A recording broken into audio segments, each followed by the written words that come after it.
दोस्तों जो यहाँ पर एयरफोर्स अग्निवीर वायु इनटेक 2025 के फॉर्म आए हैं, अगर आप भी इसके लिए आवेदन वगैरह करने की कोशिश कर रहे हैं तो आज की इस वीडियो में आपको पूरी प्रोसेस बताऊंगा किस तरीके से आपको यहाँ पर रजिस्ट्रेशन करना है। अगर आपके पास डिजी लॉकर है तो कैसे रजिस्ट्रेशन करना है, डिजी लॉकर नहीं है तो कैसे रजिस्ट्रेशन करना है, मतलब कि फॉर्म का रजिस्ट्रेशन करने से लेकर फॉर्म को सबमिट करने तक की पूरी प्रोसेस आपको जानने के लिए मिलने वाली है इस वीडियो में। तो वीडियो को शुरू से लेकर आखिरी तक पूरा देखिएगा। और दोस्तों चैनल पर अगर पहली बार आए फटाफट कर लीजिए चैनल को सब्सक्राइब, ताकि फ्यूचर में भी आपको ऐसी जॉब्स और वैकेंसी से रिलेटेड जानकारी और अपडेट्स वगैरह मिलती रहे। सबसे पहले दोस्तों आपको इस वाली वेबसाइट पर आ जाना है, इसकी लिंक मैं डिस्क्रिप्शन बॉक्स में डाल दूंगा, आप उस पर क्लिक करके डायरेक्ट इस पेज पर आ सकते हैं। यहाँ पर दोस्तों आपको अपना यूजर नेम और पासवर्ड डालने का ऑप्शन मिल जाएगा, क्योंकि दोस्तों एयरफोर्स में हर बार नया रजिस्ट्रेशन करना पड़ता है, तो इस वजह से आपको भी यहाँ पर नया रजिस्ट्रेशन करना पड़ेगा। पहले वाला पुराना रजिस्ट्रेशन यहाँ पर मान्य नहीं किया जाएगा। तो रजिस्ट्रेशन करने के लिए दोस्तों यहाँ पर रजिस्टर का एक बटन देखने के लिए मिल जाएगा, जिस पर आपको क्लिक कर देना है। अब यहाँ पर आपके सामने तीन ऑप्शन आते हैं। सबसे पहले तो अगर आपके पास डिजी लॉकर आईडी पहले से ही है, आपने पहले से अपनी डिजी लॉकर आईडी बना रखी है, तो आप इस वाले ऑप्शन पर क्लिक हियर वाले ऑप्शन पर क्लिक करके अपने उसी आईडी को लॉगिन कर सकते हैं। मैं यहाँ पर दिखा देता हूँ आपको। आप सिंपली इस पर क्लिक करेंगे और आपके सामने डिजी लॉकर आईडी का मोबाइल नंबर और पिन डालने के लिए ऑप्शन खुल जाएगा। यहाँ पर आपको अगर आपका पिन पता नहीं है, भूल चुके हैं, तो यहाँ पर फॉरवर्ड सिक्योरिटी पिन का ऑप्शन आता है। आपके आधार कार्ड नंबर से आपका पिन दोबारा से फॉरवर्ड हो जाएगा, जिसको डालने के बाद आप दोबारा से लॉगिन कर सकते हैं। इसके बाद अगर आपके पास दोस्तों आपका डिजी लॉकर अकाउंट नहीं है तो यहाँ से आप क्रिएट भी कर सकते हैं। इस वाले ऑप्शन पर आप क्लिक करेंगे तो यहाँ पर आपका मोबाइल नंबर, ओटीपी वगैरह वेरीफाई करेगा, नाम वगैरह डालना पड़ेगा, सभी डिटेल्स वगैरह डाल के वेरीफाई करना पड़ेगा और आपकी डिजी लॉकर आईडी क्रिएट हो जाएगी। वहां पर आपको डॉक्यूमेंट्स वगैरह फैच करने पड़ेंगे, जिससे रिलेटेड ऑलरेडी काफी सारी वीडियो यूट्यूब पर डली हुई है। आप चाहे तो उन वीडियोस को वॉच कर सकते हैं, कैसे डिजी लॉकर का अकाउंट क्रिएट किया जाता है और उसके बाद डॉक्यूमेंट्स वगैरह कैसे फैच किए जाते हैं। मैं यहाँ पर बैक कर देता हूँ। इसके बाद दोस्तों यहाँ पर एक तीसरा ऑप्शन भी आपको देखने के लिए मिलेगा, जिससे आप डायरेक्टली रजिस्टर कर सकते हैं। इसके बारे में बताने से पहले मैं दोस्तों यहाँ पर एक नोट आपको दिखा देता हूँ। इसमें लिखा हुआ है candidate are expected to use login through DigiLocker for smooth verification of documents, यानी कि कैंडिडेट से गुजारिश की जाती है कि भैया डिजी लॉकर से अपनी आईडी को लॉगिन करिए, ताकि डॉक्यूमेंट्स का ऑटोमेटिकली मतलब स्मूथ तरीके से वेरिफिकेशन वगैरह हो सके। अगर कैंडिडेट के पास डिजी लॉकर का अकाउंट नहीं है तो इस वाले ऑप्शन पर क्लिक करके वो अपना अकाउंट भी क्रिएट कर सकते हैं। अब हो सकता है किसी कैंडिडेट के आधार कार्ड में डिटेल में कोई मिस्टेक हो या फिर किसी चीज में कोई मिस्टेक हो, तो इस वजह से वो डिजी लॉकर का अकाउंट क्रिएट नहीं कर पाए। तो यहाँ पर उन्होंने एक तीसरा ऑप्शन दे रखा है रजिस्टर करने के लिए, जहां से आप डायरेक्टली एयरफोर्स की वेबसाइट पर लॉगिन कर सकते हैं। रजिस्टर वगैरह करने के बाद यहाँ पर कैंडिडेट को अपना नाम डालना पड़ेगा, नीचे ईमेल आईडी आ जाएगी कैंडिडेट की, यहाँ पर मोबाइल नंबर आ जाएगा। इसके बाद आपको ओटीपी सेंड करनी पड़ेगी, तो आपकी ईमेल आईडी और मोबाइल नंबर पर दोनों पर एक एक ओटीपी जाएगी और यहाँ पर आपको ईमेल आईडी वाली ओटीपी डालनी है, यहाँ पर मोबाइल वाली ओटीपी डालनी है। इसके बाद यहाँ पर पूछा जाता है भैया आपको इस भर्ती के बारे में कैसे पता चला है, तो यहाँ पर काफी सारे ऑप्शंस आपको देखने के लिए मिल जाते हैं। आप यहाँ पर कोई भी एक ऑप्शन सेलेक्ट कर सकते हैं जिससे आपको पता चला हो इस भर्ती के बारे में। इसके बाद नीचे यहाँ पर जो कैप्चा लिख कर आ रहा है इस बॉक्स में डाल देना है आपको और रजिस्टर कर देना है। रजिस्ट्रेशन कंप्लीट करने के बाद दोस्तों आपके सामने कुछ इस तरीके का मैसेज आएगा, जिस पर आपको ओके कर देना है। इसके बाद आपके सामने कुछ इस तरीके का पेज ओपन हो जाएगा। यहाँ पर आपको अपनी ईमेल आईडी डालनी है और यहाँ पर पासवर्ड डालना है। अब पासवर्ड के लिए दोस्तों आप अपनी ईमेल आईडी पर चेक कर सकते हैं। यहाँ पर आपके सामने एक पासवर्ड आ गया होगा, पासवर्ड थोड़ा सा अजीब सा होगा, तो इसको कॉपी कर लीजिए और इसके बाद आपको यहाँ पर अपनी ईमेल आईडी डाल के पासवर्ड जो आपने कॉपी किया उसको पेस्ट कर देना है। तो जैसे ही आपको नजर आ रहा है मैंने पासवर्ड यहाँ पर पेस्ट कर दिया, कैप्चा नीचे डाल देता हूँ और यहाँ पर लॉग इन कर लेता हूँ। इसके बाद यहाँ पर ये बोलेगा आपसे नया पासवर्ड क्रिएट करने का और यहाँ पर आपको दोबारा से पासवर्ड नया क्रिएट करने के बाद कंफर्म करना है। तो यहाँ पर कुछ इंस्ट्रक्शन भी दे रखे हैं दोस्तों पासवर्ड क्रिएट करने से रिलेटेड। यहाँ पर दे रखा है 8 से लेकर 16 कैरेक्टर के बीच में आपको पासवर्ड क्रिएट करना है, जिसमें कैपिटल लेटर, स्मॉल लेटर, साथ में नंबर और कोई भी एक स्पेशल कैरेक्टर भी आना चाहिए। स्पेशल कैरेक्टर यहाँ पर इन्होंने दे रखे हैं, इनमें से कोई भी एक स्पेशल कैरेक्टर आपको लगाना है पासवर्ड के बीच में। तो यहाँ पर मैं दोस्तों आपको दिखा देता हूँ किस तरीके से पासवर्ड बनाता हूँ। तो इस तरीके से आपको अपना नाम डाल देना है, इसके बाद @ लगाकर कोई भी नंबर आप लिख सकते हैं ताकि पासवर्ड थोड़ा सा बड़ा हो जाए और 8 से लेकर 16 कैरेक्टर बीच में आ जाए। अगर आपका नाम ज्यादा छोटा हो तो उसमें आप सरनेम ऐड कर सकते हैं, या फिर सरनेम भी नहीं है तो आगे के नंबर आप कुछ भी बढ़ा सकते हैं। यहाँ पर आप देख सकते हैं मैंने कैपिटल लेटर भी लगा रखा है, स्मॉल लेटर भी बना रखे हैं, @ भी लगा दिया जो कि स्पेशल कैरेक्टर के बीच में आता है कोई भी, और नंबर भी लिख रखे हैं। तो इसी तरीके से आपको भी पासवर्ड क्रिएट करना है। इसके बाद कंफर्म करना है, नीचे वाले ऑप्शन में पासवर्ड कैप्चा डाल के रिसेट माई पासवर्ड वाले ऑप्शन पर क्लिक कर देना है और फिर आपके सामने कुछ इस तरीके का मैसेज आएगा, इस पर आपको ओके कर देना है और आपकी आईडी लॉगिन हो जाएगी। यहाँ पर दोस्तों कुछ आपको इंस्ट्रक्शंस वगैरह लिख कर आएंगे, जो कि मैं आपको बीच बीच में बताता चलूंगा। आपको सिंपली यहाँ पर दोनों जगहों पर टिक लगाना है और कंटिन्यू टू रजिस्ट्रेशन वाले ऑप्शन पर क्लिक कर देना है। यहाँ पर आपकी डिटेल्स वगैरह फिल होकर आ जाएंगी। बस यहाँ पर आपको अपने पिताजी का नाम फिल करना है, जो कि 10th की मार्कशीट से होना चाहिए, यहाँ पर नीचे लिखा हुआ है। ऐसे यहाँ पर अपनी माता का नाम फिल करना है, जो भी 10th की मार्कशीट में लिखा हो। यहाँ पर अपना जेंडर सेलेक्ट करना है, मैं मेल कर देता हूँ और ओके कर देता हूँ। यहाँ पर ईमेल आईडी डल के आ रही है, मोबाइल नंबर डल के आ रहा है। यहाँ पर आपको अपनी दोस्तों डेट ऑफ बर्थ सेलेक्ट करनी है। तो इसमें आपको जितने भी हाईलाइटेड जगह दिख रही हैं सिर्फ उन्हीं को आप सेलेक्ट कर सकते हैं। यहाँ पर जितनी भी हल्की दिख रही है ये चीजें, इनको आप सेलेक्ट नहीं कर सकते, क्योंकि आप ओवर एज या फिर अंडर एज हो जाएंगे अगर आप उनको सेलेक्ट करने की कोशिश करेंगे। तो आपको देख लेना, अगर आपकी डेट ऑफ बर्थ इसके बीच में आई तो ही आप यहाँ पर सेलेक्ट कर पाएंगे। तो मैं डेट ऑफ बर्थ यहाँ पर एक सेलेक्ट कर लेता हूँ। इसके बाद यहाँ पर पूछा जा रहा है भैया आप पहले से इंडियन एयरफोर्स में काम तो नहीं कर रहे हैं, तो मैं यहाँ पर नो कर देता हूँ। मेरिशियल स्टेटस, तो यहाँ पर पहले से अनमेरिड सेलेक्ट होकर आ रहा है, आपको सिंपली सेव एंड कंटिन्यू वाले ऑप्शन पर क्लिक कर देना है। इसके बाद आपको यहाँ पर डिटेल्स दिखाई जाएंगी, आपको सिंपली सबमिट कर देना है और ओके कर देना है। अगले स्टेप पे यहाँ पर पूछा जाता है भैया आप जो भी यहाँ पर फॉर्म को फिल कर रहे हैं इंडियन एयरफोर्स के लिए, उसके लिए आपके पास एजुकेशन क्वालिफिकेशन क्या है, क्या आपने 12th क्लास कंप्लीट कर रखी है, जिसमें आपके पास इंग्लिश होना तो कंपलसरी है 12th में, और साथ में आपके पास फिजिक्स मैथ सब्जेक्ट थे या फिर नहीं थे, उनके हिसाब से आगे सेलेक्ट करने का आपको ऑप्शन देखने के लिए मिलेंगे। या फिर आपने 3 साल का इंजीनियरिंग का डिप्लोमा वगैरह कर रखा है तो इस वाले ऑप्शन को आपको सेलेक्ट करना है, तो उसके हिसाब से आपको वैकेंसी वगैरह सेलेक्ट करने के ऑप्शन देखने के लिए मिलेंगे। अगर आपने कोई 2 ईयर का वोकेशनल कोर्स वगैरह कर रखा है, यहाँ पर डिटेल्स उसकी दे रखी है, तो आप उनके हिसाब से ये वाला ऑप्शन सेलेक्ट करेंगे। ज्यादातर कैंडिडेट 12th वाले होते हैं, तो मैं यहाँ पर 12th के हिसाब से आपको फॉर्म को फिल करने के प्रोसेस बता रहा हूँ, तो मैं यहाँ पर 12th वाला ऑप्शन सेलेक्ट कर दूंगा। यहाँ पर ये आपसे बोल रहा है कि भैया आप डिक्लेयर करिए कि आपके 50% से ज्यादा नंबर है 12th क्लास में, और साथ में आपके इंग्लिश जो सब्जेक्ट है उसमें भी 50% से ज्यादा नंबर है स्पेशल इंग्लिश सब्जेक्ट में, तो आपको यहाँ पर यस कर देना है। अगर आप यहाँ पर नो करेंगे तो आप आगे फॉर्म को फिल नहीं कर पाएंगे, यानी कि आपके 50% नंबर इंग्लिश में होना कंपलसरी है, और साथ ही साथ जो 12th क्लास में आपका टोटल परसेंट बना हो वो भी 50% से ज्यादा होना कंपलसरी है, तो ये आप यहाँ पर इंडियन एयरफोर्स के लिए फॉर्म को फिल कर पाएंगे। यहाँ पर आपसे बोला जा रहा है भैया आपके पास फिजिक्स मैथ सब्जेक्ट है या फिर नहीं है 12th क्लास में, अगर नहीं है तो भी आप फॉर्म को फिल कर सकते हैं, अगर है तो भी आप फॉर्म को फिल कर सकते हैं। मैं दोनों तरीके से आपको बता दूंगा, जैसे कि मेरे पास 12th क्लास में फिजिक्स मैथ सब्जेक्ट है तो मैं यहाँ पर यस करूंगा। इसके अकॉर्डिंग यहाँ पर ऑटोमेटिकली साइंस वाला आपके सामने ऑप्शन आ जाएगा, ये दोनों ऑप्शन को आप टिक नहीं लगा पाएंगे क्योंकि इन्होंने पहले सेलेक्ट करवा लिया आपके पास फिजिक्स मैथ सब्जेक्ट है, तो ऑटोमेटिकली आपके पास आर्ट्स नहीं होगा ना ही कॉमर्स होगा, आप ऑटोमेटिकली साइंस में आ जाएंगे, तो आप यहाँ पर साइंस से फॉर्म को फिल करेंगे। अगर आप इसमें नो कर देते हैं, आपके पास 12th क्लास में फिजिक्स मैथ सब्जेक्ट नहीं है, तो आप यहाँ पर या फिर आर्ट्स सेलेक्ट कर सकते हैं, यानी कि आपने हिस्ट्री वगैरह ले रखी होगी 12th क्लास में, या फिर आपने कॉमर्स ले रखा हो, तो इन दोनों सब्जेक्ट से आप फॉर्म को फिल कर सकते हैं। उसी के हिसाब से आगे की जो वैकेंसी है, जो पोस्टिंग वगैरह रहती है, पोस्टें रहती हैं, वो आपको दी जाएंगी। तो मैं यहाँ पर यस करके फॉर्म को फिल कर रहा हूँ। इसके बाद यहाँ पर साइंस कर देता हूँ। फिर यहाँ पर कैटेगरी दोस्तों आपको सेलेक्ट करनी है, तो आपके सामने कुछ कैटेगरी के ऑप्शन आते हैं। ऊपर हमने साइंस मैथ सेलेक्ट किया था, तो उसी के हिसाब से यहाँ पर साइंस मैथ वाले ऑप्शन आपको सेलेक्ट करने के लिए मिलेंगे। आपको साइंस सब्जेक्ट वाले ऑप्शन से फॉर्म को फिल करना है, या फिर अदर देन साइंस सब्जेक्ट वाला ऑप्शन भी आपको दिया जाता है कि भैया आप इससे भी फॉर्म को फिल कर सकते हैं, या फिर आपको साइंस और अदर देन साइंस दोनों ही सब्जेक्ट चाहिए जब आप एग्जाम देने जाएं उसमें देखने, मतलब उसको अटेम्प्ट करने के लिए, तो आप अपने अकॉर्डिंग यहाँ पर सेलेक्ट कर सकते हैं। मैं यहाँ पर दोनों सेलेक्ट कर लेता हूँ। अब कई लोग ये बोलेंगे भैया इसमें अगर आप दोनों सेलेक्ट करेंगे क्या डबल फीस कटेगी? तो दोस्तों डबल फीस नहीं कटेगी, यहाँ पर आपको टेंशन लेने की जरूरत नहीं है, सिंगल ही बार फीस कटती है। तो आप चाहे तो यहाँ पर दोनों सेलेक्ट कर सकते हैं, चाहे तो सिंगल भी सेलेक्ट कर सकते हैं। अगर आप यहाँ पर नो करते हैं और यहाँ पर कुछ भी एक ऑप्शन सेलेक्ट कर लेते हैं, जैसे मैं आर्ट्स कर देता हूँ, तो यहाँ पर ऑटोमेटिकली एक ही सब्जेक्ट वाला ऑप्शन आता है अदर देन साइंस सब्जेक्ट। मैं यहाँ पर वापस से कर देता हूँ। इसके बाद यहाँ पर दोस्तों आपको बोर्ड सेलेक्ट करना है, जिस यहाँ से भी आपने 12th क्लास कंप्लीट करी है, तो आपको अपना बोर्ड सेलेक्ट कर लेना है। इसके बाद अगले ऑप्शन में बोला जाता है भैया आपको अपनी 12th क्लास की परसेंट यहाँ पर डालनी है। अब परसेंट डालने के लिए भी यहाँ पर इन्होंने दे रखा है भैया अगर आपकी परसेंट 59.99 भी बनी है तो आपको 59 ही यहाँ पर डालना है, 60 नहीं डालना है। 60 डाल दोगे तो फॉर्म गलत हो जाएगा और डेसिमल इसमें लगाए नहीं जाते हैं। तो देख लेना भैया, अगर आपकी परसेंट पॉइंट में आ रही है कुछ भी तो वो पॉइंट के बाद वाला एरिया आपको छोड़ देना है, उससे पहले वाली जो भी डिजिट है वो आपको डाल देनी है। अगला पूछा जाता है भैया आपकी मार्कशीट में परसेंटेज वाला सिस्टम था या फिर सीजीपीए था या फिर ग्रेडिंग सिस्टम था, वो आप अपने अकॉर्डिंग सेलेक्ट करेंगे। अगर आपके में ग्रेडिंग सिस्टम था तो मैं यहाँ पर यस करूंगा, ऑटोमेटिकली ग्रेड्स यहाँ पर पुट करने के लिए ऑप्शन आ जाएगा। अगर आपके पास सीजीपीए वाला सिस्टम था तो सीजीपीए के हिसाब से डिटेल्स वगैरह फिल करने के लिए ऑप्शन आ जाएगा। परसेंटेज वाला सिस्टम था तो ऑटोमेटिकली यहाँ पर कितने नंबर आए हैं आपके, कितने में से नंबर आए हैं, जैसे कि 100 नंबर का पेपर था इंग्लिश का तो 100 में से आपके 50 आए 60 आए हैं, आप अपने अकॉर्डिंग फिल करेंगे। यहाँ पर परसेंट वगैरह फिल अगर आ जाएगी या फिर नहीं आती तो आप अपने अकॉर्डिंग फिल कर लेंगे निकाल के। जैसे कि 100 में से अगर आपके 65 नंबर आए तो 65% निकल कर आ जाएगी, वैसे 100 में से अगर 59 नंबर आए तो 59% निकल कर आ जाएगी, वैसे ही आप अपने अकॉर्डिंग निकाल लेंगे। अब यहाँ पर दोस्तों 3 सब्जेक्ट के मैंने नंबर तो फिल कर लिए जिनमें स्टार लगा हुआ था। बायोलॉजी मेरे पास सब्जेक्ट था नहीं तो मैं इसके नंबर छोड़ दूंगा, अगर आपके पास बायोलॉजी सब्जेक्ट था तो आप उसके भी नंबर यहाँ पर डालेंगे। इसके बाद पूछा जाता है भैया आपको कंप्यूटर की नॉलेज है, अगर है तो आप यहाँ पर यस करेंगे। इसके बाद यहाँ पर पूछा जाता है कंप्यूटर नॉलेज का टाइप आपको सेलेक्ट करना है, बेसिक है, इंटरमीडिएट है, एडवांस है, जो भी आपने कोर्स वगैरह कर रखा हो वही आप यहाँ पर सेलेक्ट करेंगे। अगर आपने कोर्स नहीं कर रखा है तो आप यहाँ पर सेलेक्ट मत करिएगा, क्योंकि अगर आप इसमें यस करते हैं तो यहाँ पर लिख कर आता है भैया आपको ओरिजिनल सर्टिफिकेट वगैरह भी अपलोड करना पड़ेगा। जब भी आपको फेज 2 में जाना पड़ेगा तो उसके लिए जो प्रोसेस होगी उसमें आपको सर्टिफिकेट वगैरह अपना अपलोड करना पड़ेगा। तो अगर आपके पास सर्टिफिकेट नहीं है तो आप यहाँ पर नो करेंगे, अगर सर्टिफिकेट है तो आप यहाँ पर यस करके आगे सेलेक्ट कर सकते हैं। अगला पूछा जाता है कि आपने 12th क्लास 2 बार करी है, आपके पास एडिशनल मार्कशीट है 12th क्लास की, तो आप यहाँ पर यस करेंगे, नहीं तो आप यहाँ पर नो कर दें।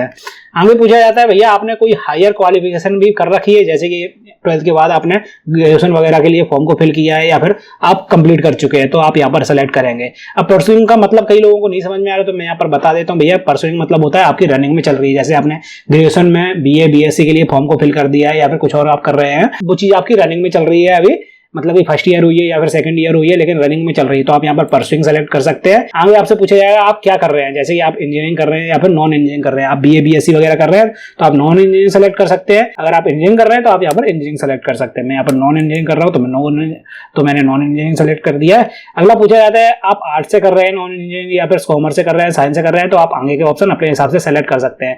बीए अगर आप कर रहे हैं तो आर्ट्स आएगा, बीकॉम कर रहे हैं तो कॉमर्स आएगा, बीएससी कर रहे हैं तो साइंस आ जाएगा। आप अपने अकॉर्डिंग सेलेक्ट करिए और सेव कर दीजिए। अगर आपकी कंप्लीट हो चुकी है तो आप यहाँ पर कंप्लीट भी कर सकते हैं सेलेक्ट, उसके हिसाब से आगे का ऑप्शन आपको सेलेक्ट करने के लिए मिल जाएंगे। अगर आप कुछ नहीं कर रहे हैं तो आप यहाँ पर नॉट एप्लीकेबल भी सेलेक्ट कर सकते हैं। मैं सेव कर देता हूँ और ओके कर देता हूँ। इसके बाद दोस्तों यहाँ पर आपको अपना 12th का सर्टिफिकेट या फिर मार्कशीट वगैरह अपलोड करनी है। उसी तरीके से यहाँ पर 12th की मार्कशीट अपलोड करनी है। यहाँ पर साफ साफ लिखा हुआ ही है आपको फिजिक्स मैथ और इंग्लिश के नंबर वगैरह शो करने चाहिए आपकी मार्कशीट में।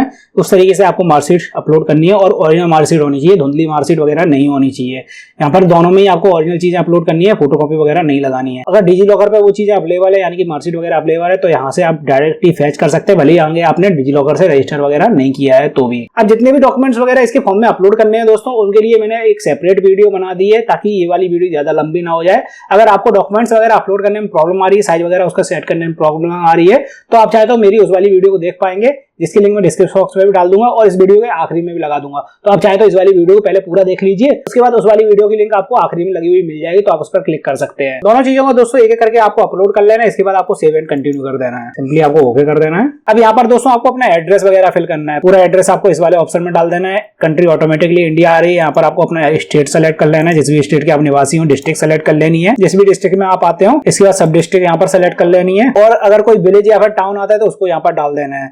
अब यहाँ पर देखेंगे भैया किसी ऑप्शन के आगे आपको स्टार देखने के लिए मिलेंगे, तो वो ऑप्शन आपको भरना कंपलसरी है। जिसके आगे स्टार नहीं बना है तो उन ऑप्शन को आप छोड़ सकते हैं। नियरेस्ट पुलिस स्टेशन यहाँ पर आपको डाल देना है, इसमें भी स्टार बना हुआ है। पोस्ट ऑफिस अगर आपको नहीं पता तो आप यहाँ पर छोड़ सकते हैं, अगर पता है तो आप यहाँ पर डाल दीजिए। पिन कोड यहाँ पर आपको डाल देना है दोस्तों, जो भी आपके एरिया का पिन कोड लगता हो। इसके बाद नीचे वाले ऑप्शन में दोस्तों आपको अपना आधार कार्ड नंबर डालना है, लेकिन यहाँ पर भी दोस्तों ऑप्शनल है। अगर आप जम्मू कश्मीर के निवासी हैं या फिर आसाम मेघालय के या फिर लद्दाख के निवासी हैं तो उन लोगों के लिए ये ऑप्शनल है, वो लोग डालें चाहे ना डालें, उसमें कोई कंपलसरी नहीं है। यहाँ पर दोस्तों आपको अपना कम्युनिकेशन एड्रेस डालना है। अब जिन लोगों को कंफ्यूजन होती है परमानेंट एड्रेस में और कम्युनिकेशन एड्रेस में, तो मैं उन लोगों को बताना चाहूंगा परमानेंट एड्रेस तो दोस्तों वो वाला एड्रेस होता है जो कि आपके मूल निवासी वगैरह में डाला हो, क्योंकि डॉक्यूमेंट वेरिफिकेशन होंगे तो ये वाला एड्रेस आपका सही होना कंपलसरी है।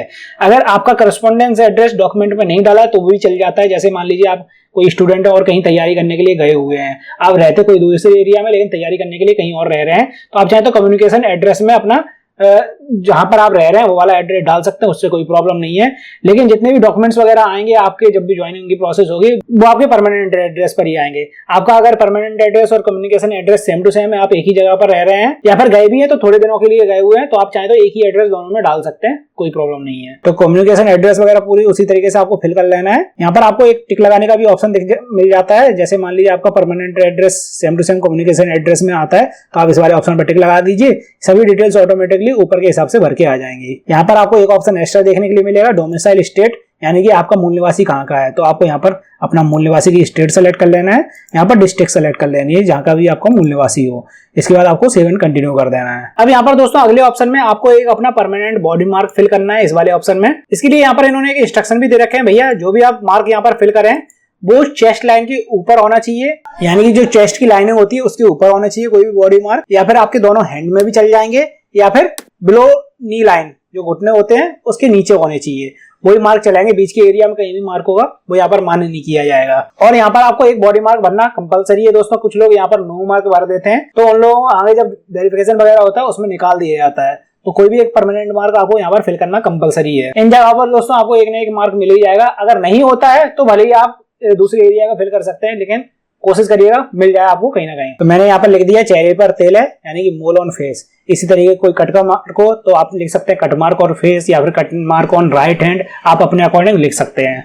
हाइट यहाँ पर आपको भर देनी है दोस्तों सेंटीमीटर में।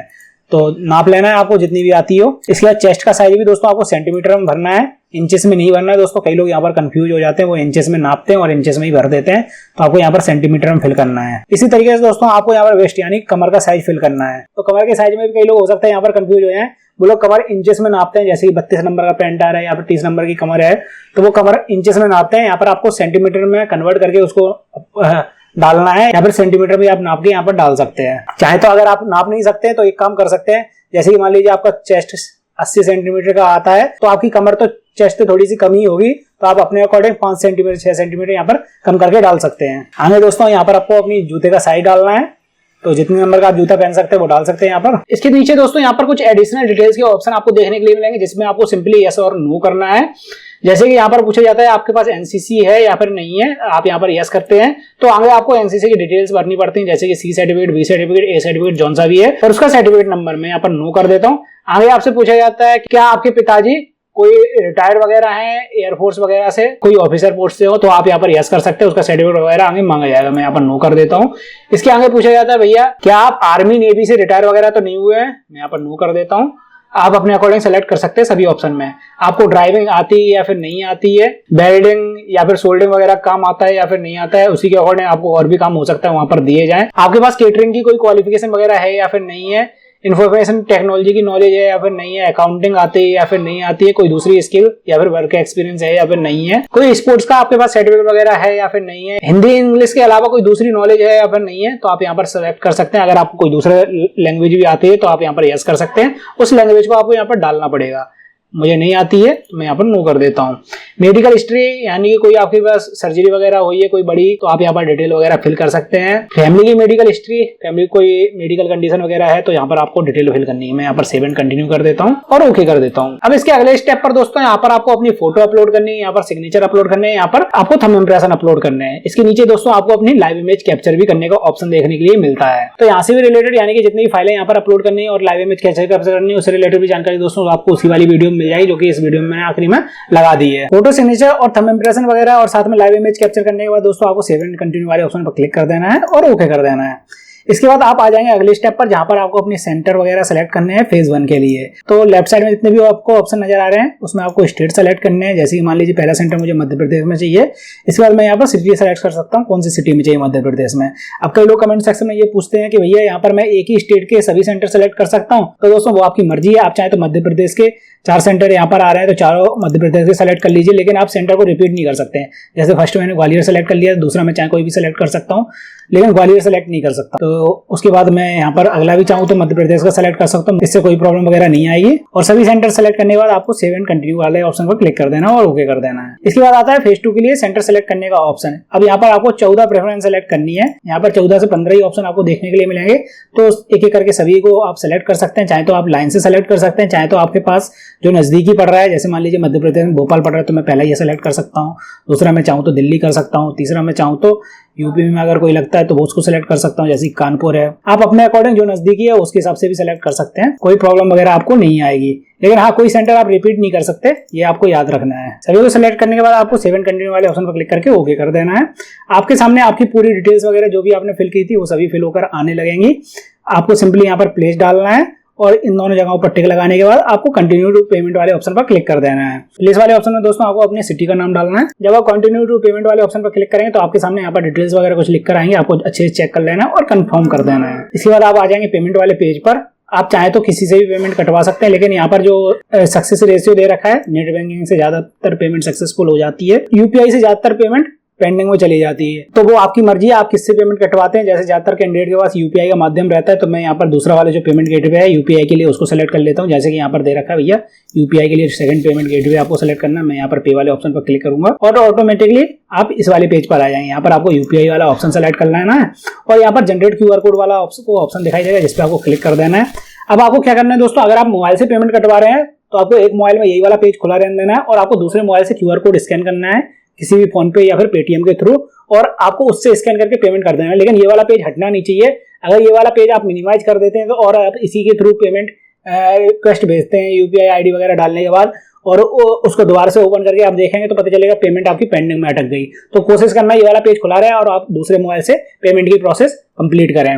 उसके बाद जब पेमेंट आपकी उस मोबाइल से सक्सेसफुल हो जाएगी, ऑटोमेटिकली ये वाला पेज हट जाएगा और आपका पेमेंट सक्सेसफुल दिखाने लगेगा। नहीं तो आपकी पेमेंट हो सकता है पेंडिंग वगैरह में चली जाए अगर आप इस पेज को मिनिमाइज कर दें। इसके बाद दोस्तों आप अपनी पीडीएफ को डाउनलोड कर सकते हैं, वहां पर आपके सामने ऑप्शन वगैरह आ जाएगा। तो दोस्तों इस तरीके से आपको एयरफोर्स अग्निवीर वायु इनटेक 2025 के लिए फॉर्म को अप्लाई करना था। अगर आपको फिर भी कोई प्रॉब्लम समस्या आ रही है तो आप चाहे तो मुझसे कमेंट सेक्शन में पूछ सकते हैं। और जैसे कि दोस्तों मैंने वीडियो के बीच में आपको बताया था, अगर आपको इसके डॉक्यूमेंट्स वगैरह फोटो सिग्नेचर वगैरह अपलोड करने में प्रॉब्लम आ रही है तो आप चाहे तो ये वाली वीडियो पर क्लिक करके देख सकते हैं। यहाँ पर मैंने डिटेल में बता रखा है किस तरीके से आपको फोटो और डॉक्यूमेंट्स वगैरह का साइज वगैरह सेट करना है और इसके फॉर्म में अपलोड करना है।